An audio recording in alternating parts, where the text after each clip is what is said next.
अस्सलाम वालेकुम ख़वातीनो हज़रात, welcome back to समा मनी। मैं हूं गज़ाल अहमद और आज मैं आप सबके लिए जो जो भी महंगाई से तंग आए हुए हैं लाए हुए हैं खुशखबरी। जी हाँ, आप सबको मैं ये बताना चाहता हूं कि ज़राए के हमें पता चलता है कि आज 12 बजे मतलब 16 जनवरी को ये प्रोबेबिलिटी है कि पेट्रोलियम प्राइसेस में कमी होने वाली है। इसी सिलसिले में हमारे साथ मौजूद हैं हमारे senior correspondent joining us all the way from Islamabad, mister Shakeel साहब। अस्सलाम वालेकुम शकील भाई, वेलकम टू द शो। जी वालेकुम सलाम गजाल, कैसे हैं आप? ठीक ठाक है।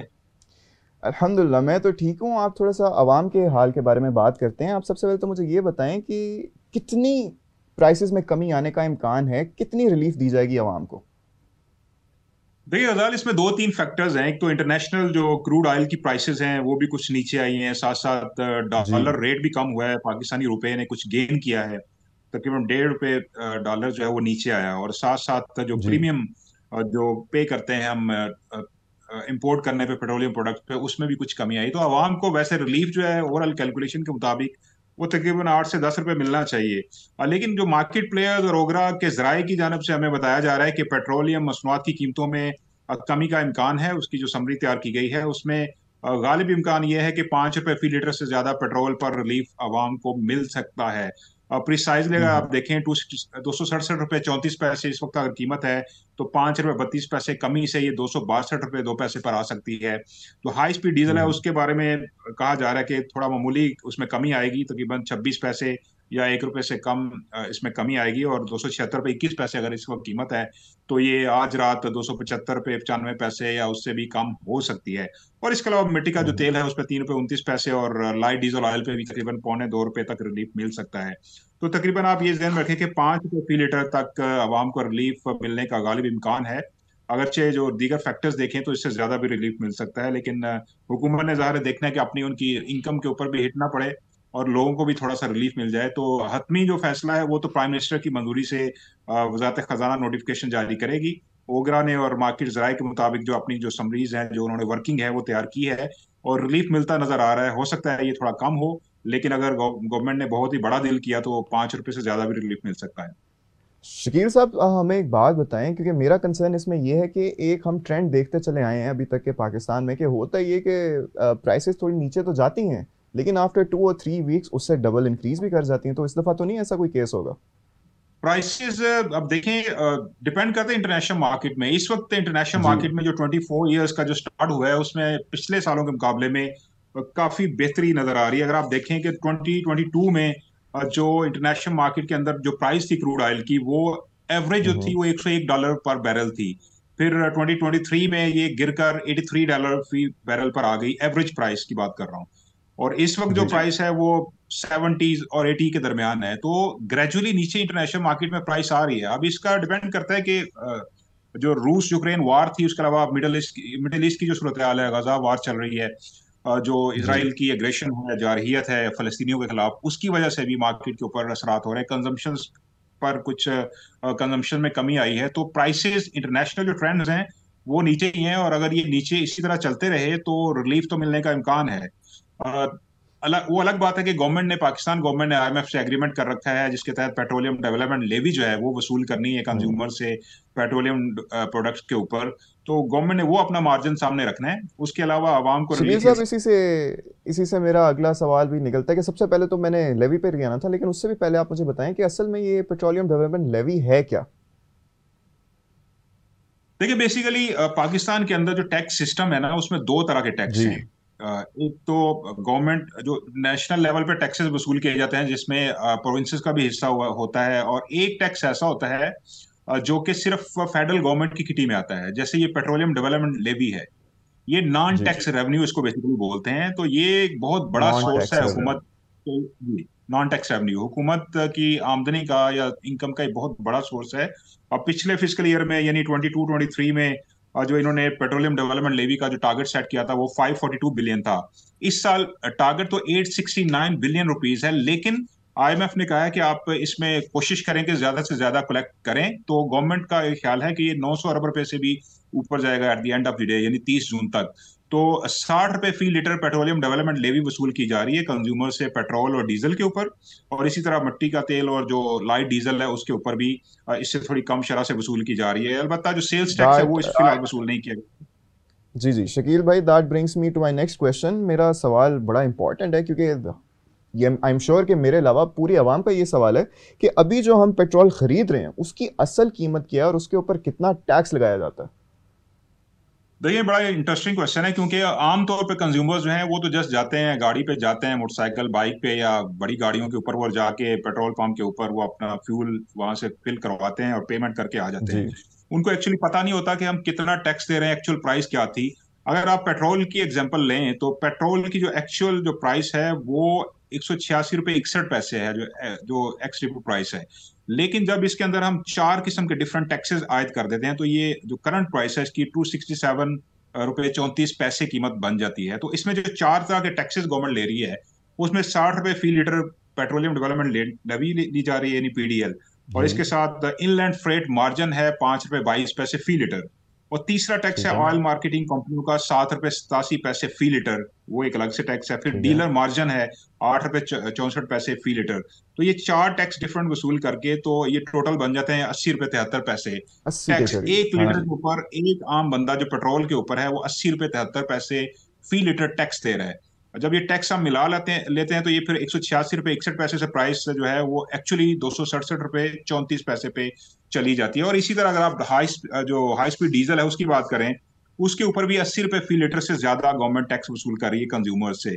तो पीडीएल इसमें सबसे बड़ा सोर्स है पेट्रोलियम डेवलपमेंट लेवी का, जो कि 60 रुपए फी लीटर वसूल की जा रही है। और ये नॉन टैक्स रेवेन्यू, ये फेडरल गवर्नमेंट की किटी में आएगा जो उनका फिजिकल डेफिसिट बढ़ रहा है या दीगर अखराजात हैं, जी करंट जो एक्सपेंडिचर्स हैं, जारी अखराजात, तनख्वाहें अदा करनी है, पेंशन अदा करनी है, इसके अलावा डेवलपमेंट कुछ फंडिंग जो है, जो एक्सपेंडिचर्स करने हैं, तो ये सारे अवाम की जेब से निकाले जाते हैं और उसके बाद ये कलेक्ट किए जाते हैं। और अब नंबर आपको मैंने बताया जैसे कि बहुत बड़ा नंबर है, जी जी 900 अरब रुपए से ज्यादा का इस फिस्कल ईयर में, जुलाई से बेशक। लेकर दिसंबर तक, जून तक इन्होंने ये So वसूल the करना है। taxes are estimated to go, the taxes are estimated to become even higher क्योंकि इनका जो टारगेट है वो और भी ज़्यादा हो गया है। जी बिल्कुल, फ्लेक्सिबिलिटी है इसके अंदर, क्योंकि एक और इसमें इन्होंने रखा हुआ है कि सेल्स टैक्स जो है, जनरल सेल्स टैक्स पेट्रोलियम के जी ऊपर, वो इस वक्त सिफर है, गवर्नमेंट कोई वसूल नहीं कर रही। लेकिन जो जी लॉ बना था, जो बजट पास हुआ था, उसके अंदर प्रोविजन मौजूद है कि अगर कहीं और से, जैसे पीडीएल है या बाकी टैक्सेस हैं, वहां से पूरा टैक्स ना मिला तो जो सेल्स टैक्स है, जनरल सेल्स टैक्स, वो भी 17% पेट्रोलियम प्रोडक्ट्स के ऊपर लगाया जा सकता है। लेकिन मजीद ऐड उसकी किया अभी शराब जाएगा। सिफर है, अभी नहीं किया गया। 17% इस पर जीएसटी भी ऐड होने के इम्कानात हैं। तो शकील साहब हमें ये बताएं कि ये आपको कब तक होता हुआ नजर आ रहा है। देखिए अदाल, ये बेसिकली जब बजट पास हुआ था उसके अंदर प्रोविजंस ये रखी गई थी, और आईएमएफ के साथ जी जो कमिटमेंट की गई है गवर्नमेंट की जानिब से, क्योंकि हम प्रोग्राम के अंदर, आपको पता है कि $3 बिलियन का स्टैंड बाई अरेंजमेंट है, जिसके तहत हमें जी कुछ फंडिंग मिल चुकी है और अभी रिव्यू भी एक कंप्लीट हुआ है, पास हुआ है। तो उसके अंदर ये जी प्रोविजन मौजूद है कि गवर्नमेंट अगर पेट्रोलियम मसनूआत के ऊपर जो दीगर टैक्सेस हैं वहां से रेवेन्यू का टारगेट पूरा ना हुआ या हदफ पूरा ना हुआ, तो गवर्नमेंट अल्टरनेट के तौर पे 17% जीएसटी भी वसूल कर सकती है। इस वक्त जो चारों पेट्रोलियम प्रोडक्ट्स हैं उनके ऊपर जो जीएसटी की शरह है वो सिफर है। लेकिन एक प्रोविजन, जी एक इख्तियार है गवर्नमेंट के पास, वो जब चाहे, अभी अभी हम जनवरी में हैं, तो जून तक दरमियान में जब भी गवर्नमेंट को ये लगे कि वो टैक्स कलेक्ट नहीं कर पा रहे पूरा हदफ, तो फिर वो जीएसटी भी लगा सकते हैं। लेकिन इस वक्त उसकी शरह सिफर है, तो घबराने की जरूरत नहीं है। अभी फिलहाल गवर्नमेंट ने ये टैक्स नहीं लगाया, गवर्नमेंट के पास इख्तियार या उसकी प्रोविजन जरूर है। चले, मैं उम्मीद करता हूँ कि ऐसा हो भी ना। लेकिन इससे मेरा एक और सवाल भी आता है शकील साहब कि हमने देखा कि दिसंबर में जो गवर्नमेंट थी इसने 1 ट्रिलियन रुपीज से भी ज़्यादा के टैक्स कलेक्ट किए। एम आई राइट। जी बिल्कुल, ज्यादा टैक्स वसूल किए हैं इससे भी जी। तो फिर शकील साहब अगर हम इतना ज़्यादा कलेक्ट इकट्ठा कर इतना तो शकील साहब अगर हम इतना ज़्यादा टैक्स इकट्ठा कर रहे हैं तो ये सारा टैक्स जा किधर है कि इसके बावजूद भी हमें पेट्रोलियम पर भी जीएसटी लगाने की प्रोबेबिलिटी नज़र आ रही है।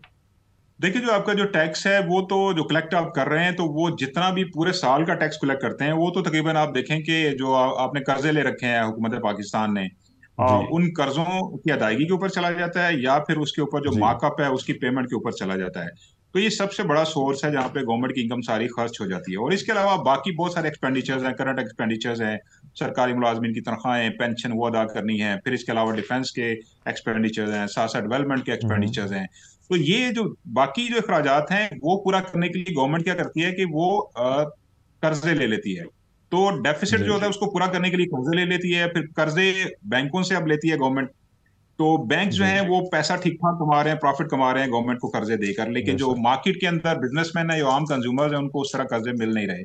तो इसीलिए मार्केट के अंदर जो इकोनॉमिक एक्टिविटीज हैं वो स्लो हैं, क्योंकि गवर्नमेंट का सबसे बड़ा सोर्स बैंक्स हैं कर्जों के लिए, और बैंक्स जो है वो बड़े आराम से प्रॉफिट बना रहे हैं।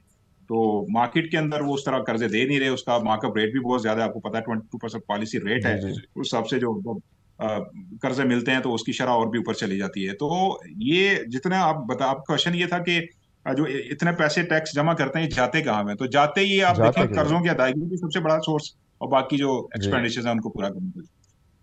तो कर्जों की आपने बात की, तो I will like to connect this particular moment with the last video that we recorded, जिधर हम आईएमएफ के बारे में बात कर रहे थे। तो जो मीटिंग होनी थी, थोड़ा सा हमें उसके बारे में आगाही दें कि उसमें क्या बना। जो हमें $700 मिलियन की इंस्टॉलमेंट मिलनी थी, उसके क्या अपडेट है? देखिए रजाल, पाकिस्तान के लिए 2024 का आगाज अच्छा हुआ है, एक ब्रेक थ्रू मिल गया है। जी जो फर्स्ट इकोनॉमिक रिव्यू था पाकिस्तान की इकोनॉमी का, जो आईएमएफ कर रहा था, उसकी एग्जेक्टिव बोर्ड ने मंजूरी दे दी और पाकिस्तान को $70 करोड़ फौरी तौर पर जारी करने का ऐलान कर दिया गया, और उसकी फॉर्मल अप्रूवल हो गई। अब इससे होगा जी ये कि $3 बिलियन का ये प्रोग्राम था। अप फ्रंट हमें $1.2 बिलियन मिल गए थे जुलाई के अंदर, और इसके बाद ये दूसरी किस्त अभी अभी हमें मिल गई है, और इसके बाद $1.1 बिलियन की एक और किस्त मिलेगी। एक और व्यू है जो कि जो जनरल इलेक्शंस हैं उसके बाद शुरू होगा। वो रिव्यू कंप्लीट होगा, पाकिस्तान को $1.1 बिलियन मजीद मिलेंगे मिलेंगे और ये प्रोग्राम जो है $3 बिलियन का, ये खत्म हो जाएगा उसके बाद। तो उसके बाद पाकिस्तान नए मुज़ाकरात करेगा आईएमएफ के साथ एक बड़े प्रोग्राम के लिए। नई गवर्नमेंट आएगी, उनको रीनिगोशिएट करना पड़ेगा, क्योंकि पाकिस्तान को आपको पता है कि एनुअली एवरेज $24-25 बिलियन की एक्सटर्नल फाइनेंसिंग की जरूरत है। उसके लिए आईएमएफ का ऑन बोर्ड होना जरूरी है। उसके लिए दीगर जो बायलैटरल और मल्टीलैटरल इंस्टीट्यूशंस हैं उनका ऑन बोर्ड होना जरूरी है, और पाकिस्तान की मजबूरी है कि आईएमएफ से नया कर्ज प्रोग्राम ले। तो अब ये एक अच्छा आगाज हो गया है साल का। उसके बाद इलेक्शन होंगे, फिर जी। नया प्रोग्राम जो है उसके लिए मुज़ाकरात किए जाएंगे। तो पाकिस्तान ऑन ट्रैक आ सकता है, लेकिन आईएमएफ ने जो अभी जो रिव्यू की, जिसकी इकोनॉमिक रिव्यू की अप्रूवल दी है, उसमें उन्होंने क्लियरली कहा है कि पाकिस्तान को इकोनॉमिक रिफॉर्म्स जो हैं वो जारी रखना पड़ेंगी। खास तौर पर उन्होंने जिक्र किया है कि जो जो एनर्जी सेक्टर है, बिजली गैस सेक्टर, जी उसमें जो टैरिफ रेट इंक्रीज पहले भी हुआ है, और जो वादे के मुताबिक मजीद उसमें एडजस्टमेंट करनी पड़ेगी। इसके अलावा टैक्स रेवेन्यू जो है उन्होंने कहा है कि हुकूमत पाकिस्तान को बढ़ाने के लिए इकदाम करना पड़ेंगे। इस साल के लिए तो मतलब नायब शकील नौ साहब, हजार गैस के बिल्स जो हम देख रहे हैं, तो पहले जिनका कोई 100 या 200 बिल आता था, अब उनके 2000 से 5000 के दरमियान बिल्स आ रहे हैं, और किसी के तो इससे भी ज्यादा। तो क्या आईएमएफ के इस कहने के बाद आपको लगता है कि अभी इन बिल्स में और भी ज्यादा इजाफा होगा? डेफिनेटली इजाफा होगा, क्योंकि एक तो उन्होंने क्लियरली कहा है कि गवर्नमेंट जो है वो पूरी जो कास्ट है, प्रोडक्शन कास्ट एनर्जी सेक्टर के जी अंदर, वो कंज्यूमर से वसूल करे। गवर्नमेंट या मुतलका इदारे या वजारत जो है वो बिजली या गैस की चोरी या जो लाइन लॉसेस हैं वो तो उस तरह रोक नहीं पा रहे, लेकिन आसान जी। तरीका ये है कि जो कंज्यूमर्स हैं उनके ऊपर सारी जो पैदावारी लागत है वो शिफ्ट कर दी जाए, सारे लॉसेस शिफ्ट कर दिए जाएं। चलें फिर नाजरीन, आप लोगों को हमने एक खुशखबरी दे ही दी कि आपको छोटी सी रिलीफ मिलने वाली है पेट्रोलियम प्राइसेस के मुतल्लिक। लेकिन इसके साथ ही साथ ये भी मुझे आपको बड़े दुख से बताना पड़ रहा है कि गवर्नमेंट अनकरीब प्रोबेबिलिटी है कि हम पे एक नया बम गिराएगी।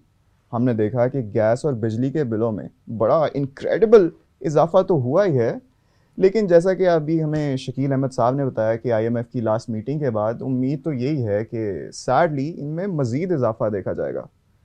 आपसे मुलाकात होगी इंशाल्लाह अगली दफ़ा समा मनी की एक और वीडियो के साथ। तब तक मैं तो आपको यही कहूँगा कि दुआ करें कि अल्लाह हमारी इकॉनमी को बचा ले। आपसे मुलाकात होगी इंशाल्लाह tomorrow. Till then keep watching Samaa money.